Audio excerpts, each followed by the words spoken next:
Your mind is the most powerful tool you possess, and the quality of your thoughts determines the quality of your life. This fundamental truth lies at the core of Napoleon Hill's teachings. He firmly believed that everything begins in the mind. Whether you succeed or fail, feel confident or insecure, it all stems from the thoughts you allow to dominate your thinking. Controlling your thoughts is not simply about positive thinking. It's about consciously choosing what you focus on, what you dwell on, and what you allow to take root in your subconscious mind. The danger of unchecked thinking is that it operates by default. And when that happens, external circumstances, past conditioning, fear, and doubt will govern your life instead of your vision, purpose, and values. Most people drift through life without ever realizing how much power they give to their thoughts. They entertain ideas of failure, lack, rejection, fear, and limitation, often without even questioning their validity. They listen to the inner critic that says they're not good enough, not smart enough, or not worthy of success. Over time, these thoughts become beliefs, and those beliefs become reality. You act according to what you believe. So if you believe you're bound to fail, you'll approach your goals half-heartedly. If you believe you don't deserve happiness, you'll sabotage the things that bring you joy. This is the insidious nature of uncontrolled thinking. It builds invisible walls around your potential. Napoleon Hill emphasized that you become what you think about.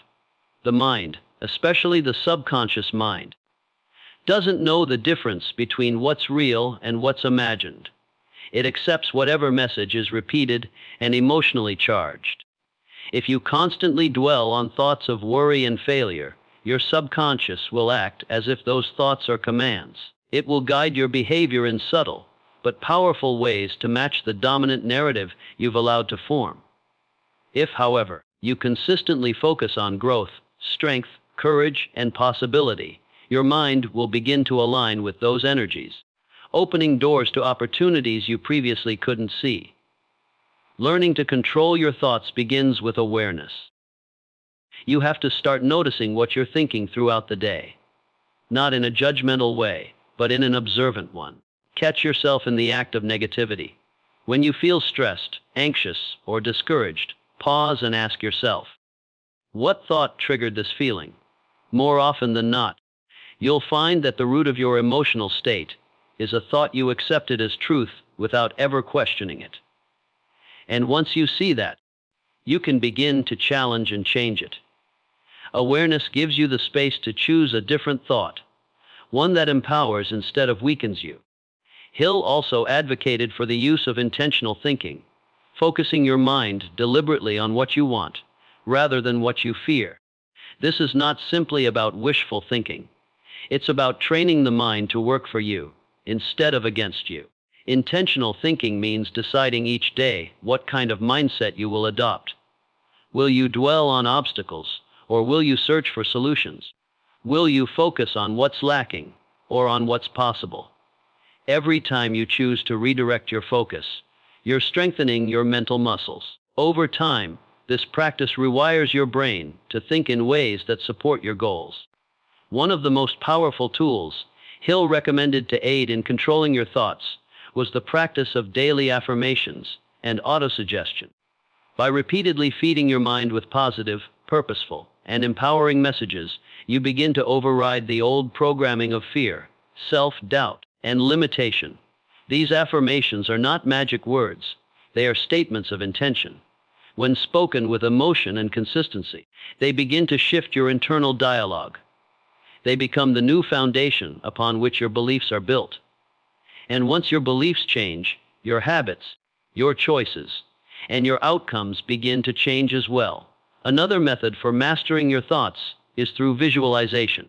Hill believed that whatever you consistently visualize in your mind will eventually manifest in your reality, provided you back it with faith and action. When you visualize your goals, your dreams, and your ideal self, you're giving your mind a target. You're telling it, this is where I'm going. This is who I'm becoming. The more clearly and emotionally you visualize your future, the more your mind begins to seek out the people, resources, and opportunities that align with that vision. But it's not enough to simply insert positive thoughts. You must also uproot the negative ones. This is where self-discipline comes in.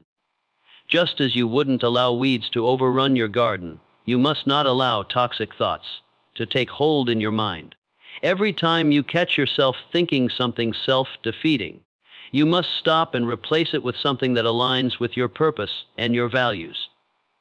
This is a daily battle, and it requires vigilance, but the rewards are profound. The more you do it, the easier it becomes. Eventually, controlling your thoughts becomes second nature. It's also important to understand that your thoughts are influenced by your environment. If you constantly expose yourself to negativity through media, pessimistic people, or chaotic surroundings, your mind will absorb those influences.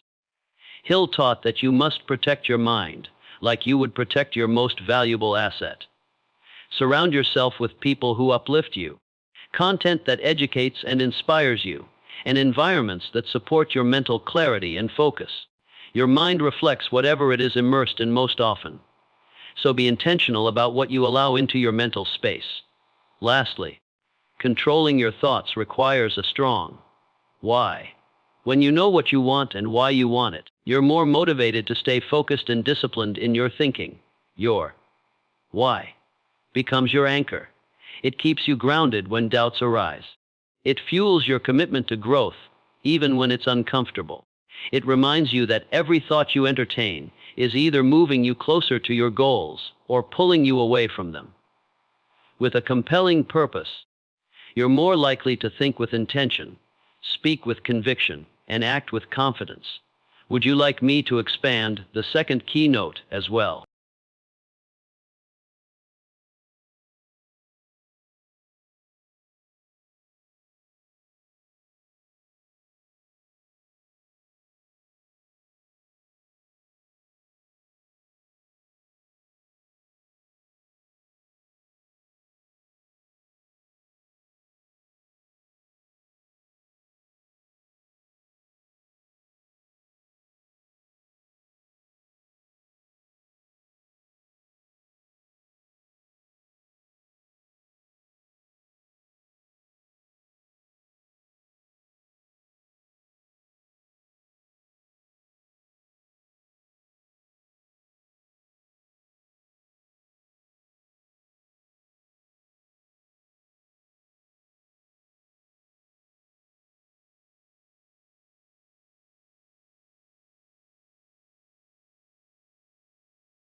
Practicing daily mental discipline means developing the habit of guiding your thoughts and emotions intentionally, rather than allowing them to be shaped by outside influences or momentary moods.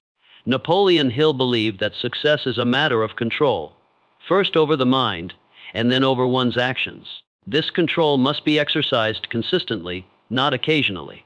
The mind is like a muscle, and daily mental discipline is the training process that strengthens it. Without daily training, the mind becomes susceptible to laziness, fear, distraction, and negativity. A disciplined mind, on the other hand, becomes an asset that enables you to pursue your goals with clarity, focus, and resilience, no matter what obstacles arise. One of the first components of daily mental discipline is beginning each day with intentional thought. Many people wake up and immediately reach for their phones or start reacting to the demands of the world. This sets the tone for a reactive day. But when you train yourself to begin the day with a few moments of quiet, focus, and self-direction, you take back control. Hill advocated for starting each day with a clear statement of purpose, an affirmation or a review of one's chief definite aim. By doing so, you impress your goal into your subconscious mind first thing in the morning, when it is most receptive. This practice strengthens your inner resolve and keeps your goal at the forefront of your consciousness throughout the day. Mental discipline also means learning to manage your emotional responses. When someone angers you, disappoints you, or challenges your beliefs, the undisciplined mind reacts automatically, often with irritation or defensiveness. The disciplined mind pauses, reflects, and chooses the response that aligns with long-term values, not short-term impulses. Napoleon Hill was clear about the importance of emotional mastery. He understood that people who fail to control their emotions become slaves to their circumstances. To break free, you must develop the discipline to observe your emotions without being ruled by them. This requires practice, daily awareness, reflection, and the willingness to change habitual responses that no longer serve you. Discipline also applies to your internal dialogue. The things you say to yourself, about yourself, have a lasting effect on your confidence, motivation, and performance. Many people have developed a habit of negative self-talk, criticizing themselves for mistakes, doubting their worth, and reinforcing limiting beliefs. Practicing daily mental discipline involves identifying these patterns and replacing them with empowering alternatives. You must become your own greatest supporter, not your harshest critic. This doesn't mean ignoring your flaws, but rather committing to growth while speaking to yourself with the same encouragement and respect you would offer a trusted friend. A crucial part of mental discipline is the ability to focus. In a world full of noise and distraction, this is more important than ever. Every time you get pulled into a distraction, social media, mindless entertainment, or irrelevant conversations, you dilute your mental energy. Hill taught that concentration is the foundation of achievement.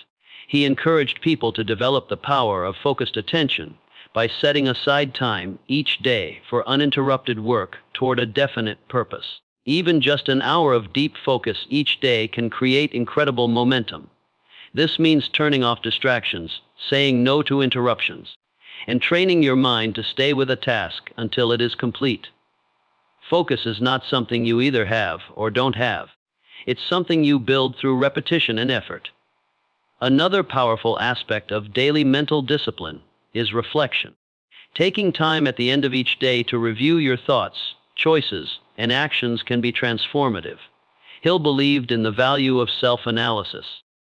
By asking yourself what you did well, where you slipped, and what you can do better tomorrow, you begin to consciously guide your development. This reflection turns each day into a lesson. Over time, these lessons compound, and you become more self-aware, more intentional, and more effective. This habit of reflection requires honesty, humility, and the desire to grow. It prevents you from drifting and keeps you aligned with your higher goals. Mental discipline is also about guarding your mind. Just as you wouldn't allow garbage to be dumped into your living room, you must be vigilant about what you allow into your mental space. The books you read, the conversations you engage in, the media you consume, all of it leaves an imprint. Hill warned against the influence of negative environments and associations. He understood that your mental state is shaped by what you are consistently exposed to. Practicing discipline means choosing inputs that elevate your thinking, challenge your limitations, and inspire your action. It means being selective about what you watch, read, and listen to. Not out of fear, but out of commitment to protecting your mental garden. One of the most overlooked areas of mental discipline is patience. In a world addicted to instant results, cultivating patience is a radical act. Hill emphasized the power of persistence, but persistence requires patience. A disciplined mind understands that great things take time. It doesn't demand immediate success, but rather commits to steady progress. It endures setbacks, learns from failure, and stays the course. When you practice patience, you become less reactive, less discouraged by temporary obstacles, and more resilient in the face of adversity. Patience is not passivity. It's the strength to keep going when results are not yet visible. Daily mental discipline also includes the practice of gratitude. While it may seem unrelated to achievement, Hill recognized that a grateful mind is a powerful mind. Gratitude keeps you grounded, focused on abundance rather than lack. It trains your brain to see opportunities instead of problems. Starting or ending each day by writing down a few things you are thankful for is a simple but profound way to shift your mindset. Gratitude fuels optimism, and optimism fuels action. When you approach life from a place of appreciation, your energy changes. You become more attractive to success, more open to possibilities, and more resilient during challenges. Ultimately, mental discipline is a lifestyle. It is not something you do once in a while, when you feel motivated. It is something you commit to daily, especially when you don't feel like it. It means showing up for your mind the way an athlete shows up for training. It means building habits, routines, and rituals that reinforce your purpose, keep you focused, and guard your inner state. Napoleon Hill believed that success begins within, and that mastering your mind is the first step toward mastering your life. Discipline is the bridge between where you are and where you want to be.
Negative self-talk is one of the most destructive forces in the human experience.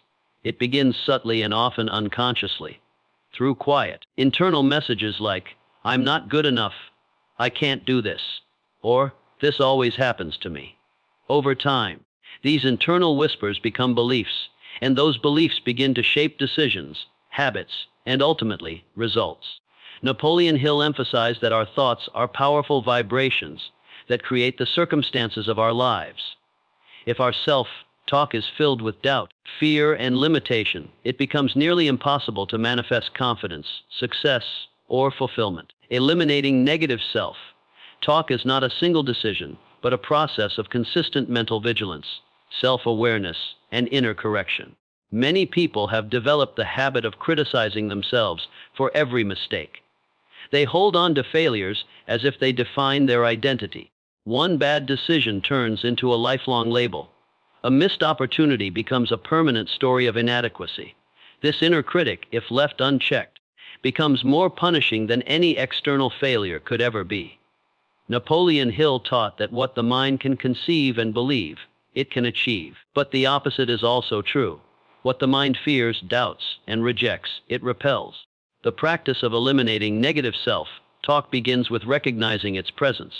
Often, we repeat the same destructive thoughts dozens of times a day without even noticing.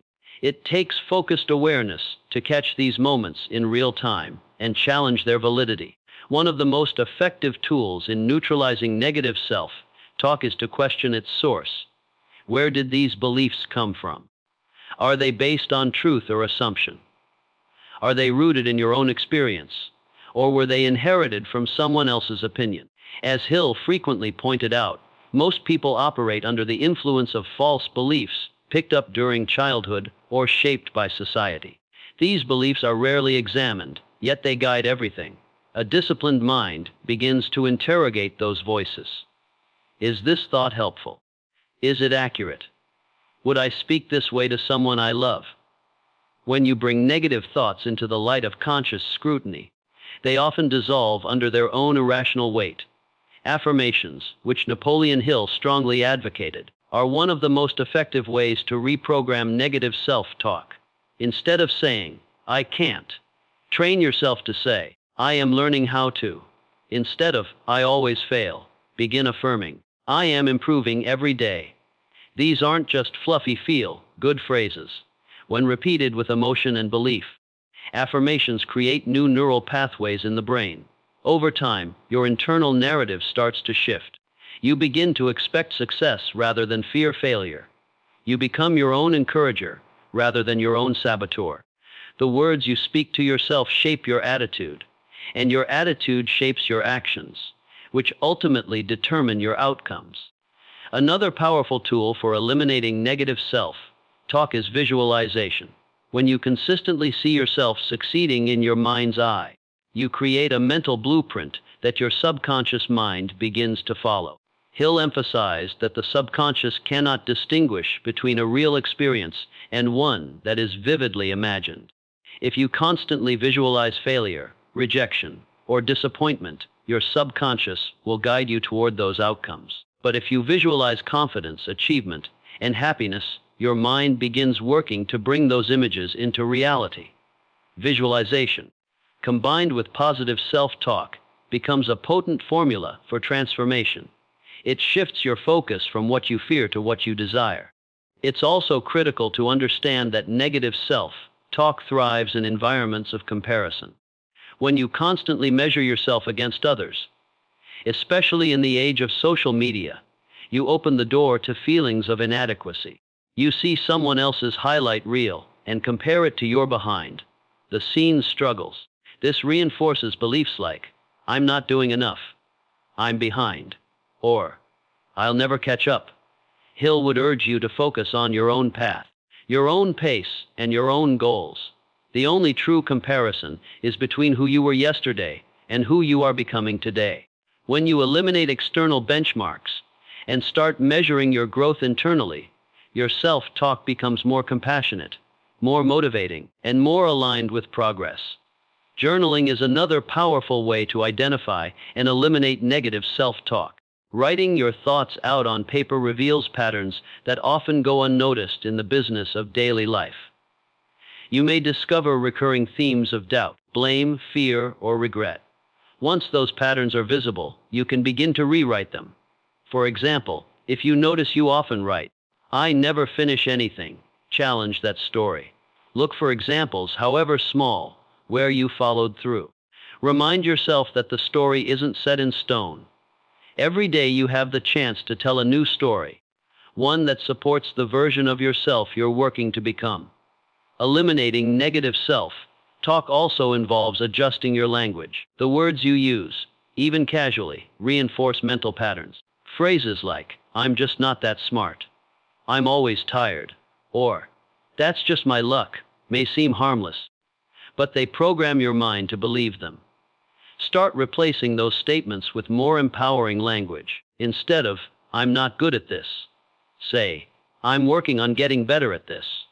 Instead of, "I never get a break," say, "I'm creating opportunities every day." This subtle shift in language rewires your brain over time. You stop affirming your limitations and begin affirming your potential.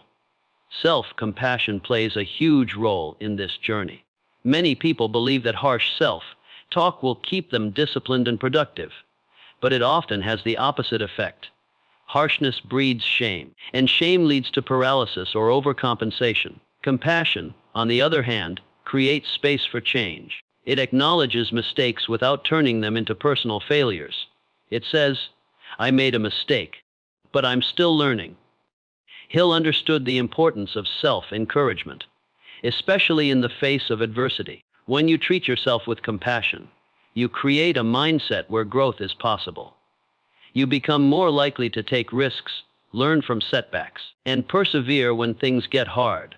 Surrounding yourself with positive influences also helps eliminate negative self-talk. The people you spend time with influence the way you speak to yourself. If you're around critics, pessimists, or people who constantly complain, their voices can become your internal dialogue. But when you spend time with people who uplift, encourage, and inspire, your self-talk begins to mirror that energy. Hill spoke frequently about the importance of a positive environment. Choose friends, mentors, books, and media that align with the mindset you want to cultivate. Protect your mind the way you would protect a valuable asset, because it is. Eliminating negative self-talk is not about ignoring reality or pretending everything is perfect. It's about choosing to interpret life in a way that empowers you rather than defeats you. It's about understanding that setbacks are temporary, that failure is feedback, and that you are never defined by your worst moments. When you change your self-talk, you change your emotional state. When you change your emotional state, you change your behavior. And when you change your behavior consistently, you change your entire life. Napoleon Hill knew that the first battle we all face is internal. And once we win that battle, everything else becomes possible.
Mental discipline is the cornerstone of every lasting transformation.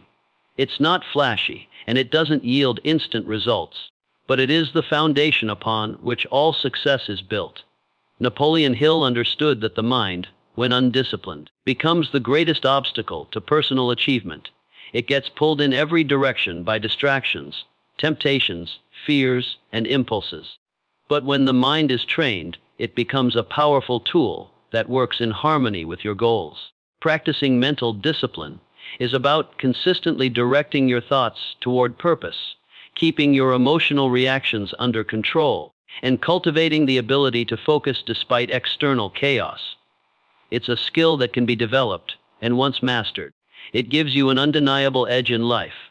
In the age of constant notifications, social media scrolling, and endless distractions, mental discipline is more necessary than ever. Most people live in a state of reactivity. They wake up and immediately hand over their attention to their phones, emails, or to-do lists. By the time they realize it, the day is half over, and their minds have been hijacked by other people's agendas. Mental discipline starts with taking back control of your attention. It means making a conscious decision about what deserves your focus and what doesn't. It requires boundaries. Saying no to distractions isn't about deprivation. It's about dedication. Every time you choose focus over mindless scrolling, you're training your brain to obey your will rather than your impulses. One of the greatest forms of mental discipline is the ability to hold a thought of purpose in your mind for an extended period. Hill wrote that all success begins with a definite purpose held firmly in the mind. But most people drift. They set goals, get excited for a few days, then fall off track when it gets hard or boring. The disciplined mind doesn't operate this way. It reviews the goal daily. It visualizes the outcome repeatedly. It expects resistance and prepares for it. When obstacles arise, the disciplined mind doesn't run. It recalibrates and keeps moving forward. That's the mental toughness Napoleon Hill wrote about, the ability to endure emotional discomfort without surrendering the mission. Mental discipline also means learning how to respond rather than react. Emotional impulsivity, whether it's anger, anxiety, frustration, or doubt, can derail progress faster than any external obstacle. The undisciplined mind reacts immediately to every irritation, every slight, every inconvenience. But the trained mind pauses, it breathes, it evaluates. It chooses the most effective response, not the most emotionally satisfying one in the moment. Hill emphasized the power of self-control, not as a form of repression, but as a tool of mastery. To be mentally disciplined is to maintain your composure, even when things go wrong. It's about keeping your vision intact when the world feels chaotic around you. Another form of mental discipline is the regulation of internal dialogue. The thoughts you allow to dominate your internal landscape shape your beliefs and actions. When your mind is flooded with doubt, self-criticism, or fear, your actions reflect that mental environment. But through discipline, you can redirect those thoughts. When fear arises, you replace it with faith. When doubt whispers, you answer with affirmations of capability. This isn't wishful thinking, it's conscious programming. You become the gatekeeper of your mind, deciding what enters and what is rejected. As Hill taught, you have the power to control your mental attitude. And that power is what separates successful people from those who merely wish for success. Building mental discipline also involves consistency in habits. It's not just about managing thoughts and emotions in moments of crisis. It's about showing up every day, regardless of how you feel. The disciplined mind doesn't negotiate with laziness or excuses. It gets out of bed early, even when it's tired. It trains, studies, writes, builds, or practices daily, because it's not driven by emotion. It's driven by commitment. This kind of discipline compounds over time. Each day of consistent effort adds another brick to the foundation. Eventually, your mind comes to expect action. It stops resisting the hard work because that work has become your identity. This is how discipline turns into momentum, and then into mastery. Visualization is another powerful mental discipline that Hill endorsed. It requires focus, imagination, and belief. It's not just about seeing a goal once and hoping it happens. It's about mentally rehearsing your success over and over until it becomes so familiar that it feels inevitable. When you visualize with intensity and emotion, you condition your subconscious mind to align with your vision. This mental training reduces fear, builds confidence, and strengthens your emotional connection to your goal. But it only works with discipline. The mind must be guided toward the vision daily, not just when it's convenient or exciting. Mental discipline is also tested during failure and setbacks. That's when the voice of doubt gets loudest.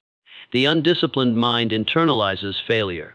It believes that a failed attempt means personal inadequacy. The disciplined mind interprets failure as feedback. It asks, "What can I learn from this?" It refines the strategy and tries again. This resilience is not an accident. It's the result of a mind that has been trained to persevere, to resist discouragement, and to stay committed when the path becomes unclear. Hill emphasized that temporary defeat is not permanent failure unless it's accepted as such. Mental discipline gives you the strength to stand back up when most people quit. Reading, meditation, and solitude are practices that cultivate discipline as well. When you spend time in silence or immersed in focused reading, you're strengthening your attention span, your patience, and your ability to direct your mind toward constructive ideas. Meditation, especially, helps you become aware of your thoughts without becoming attached to them. It teaches you to observe, to let go, and to choose focus. Hill believed that concentrated thought was one of the most valuable skills a person could develop. In a world full of noise, the ability to direct your own attention has become a superpower. The disciplined mind also aligns itself with purpose. It doesn't chase trends or get seduced by shortcuts. It knows where it's going and why. This sense of purpose acts as an internal compass. It brings clarity to decisions and sharpens focus. You stop wasting time on what doesn't matter because your mind is aligned with what does. Discipline, then, is not about rigidity or perfectionism. It's about alignment. When your thoughts, actions, and goals are in harmony, there is power. You move with confidence because you're no longer fragmented. You've trained your mind to serve your highest values. Ultimately, practicing mental discipline means accepting full responsibility for your inner world. It's recognizing that while you may not control every external event, you always control your interpretation and your response. This is the essence of personal power. It's what Napoleon Hill taught over and over: the mind is the master key to success. Train it, discipline it, and it will open every door you desire. Let it drift, and it will lead you in circles. Discipline is freedom, because it gives you the ability to act on your goals instead of reacting to your fears.